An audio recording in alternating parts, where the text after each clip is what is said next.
find me a Republican senator today, now that we're not in the majority, who would support the so-called nuclear option. The Gang of 14 got them through. The Gang of 14 was the one that preserved one of the fundamental operating principles of the United States Senate.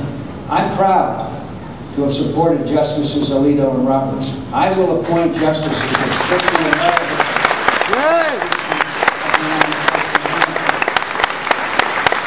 Senator Obama voted against and worked against both Justices Roberts and Alito. I voted for Justices Breyer and Ginsburg because I believe that elections have consequences. They were qualified. I didn't agree with them ideologically. Now Senator Obama has set an ideological standard that I think could be very dangerous to the future. Yeah. Climate change, my friend, I have to tell you in all due respect, that climate change is real, it is taking place, and the question is how do we address it? I would say to you just on that issue, suppose that I am wrong and we adopt green technologies, nuclear power, wind, tide, solar, and all of those things necessary to reduce greenhouse gas emissions, and I'm wrong, there's no such thing as climate change. All we've done is give our kids a cleaner planet. But suppose that I'm right and we do nothing.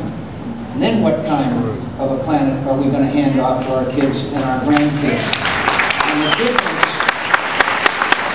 and in all due respect, the difference really is that I believe the United States of America, because of our innovation, because of our technology, because we're the greatest producer and greatest innovator in the world, we can turn our economy around. I was up in Detroit and saw the new General Motors car called the Volt, which is a fantastic technological breakthrough. This also happens to eliminate over time, drastically reduce greenhouse gas emissions. So I believe that it's the future of our economy. I want to build 45 nuclear power plants between now and 2030.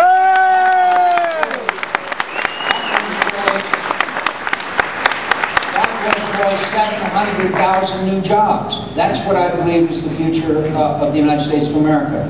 And finally, on one other issue, very quickly with you.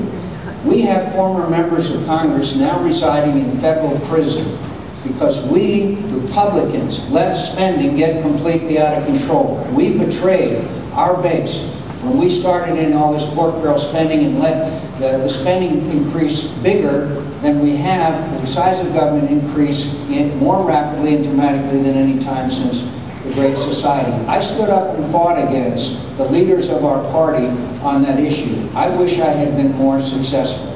So I'm very proud of my record of being a conservative. And I am a conservative, and I'm unabashed conservative. But I also believe that I am in the keeping of the tradition of one Ronald Reagan, and I'm proud of that. And I look forward to informing you of more of my positions.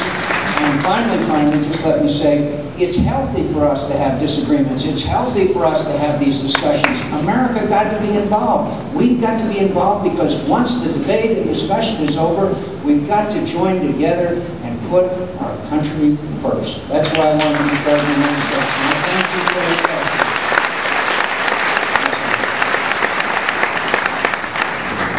Thank you very much.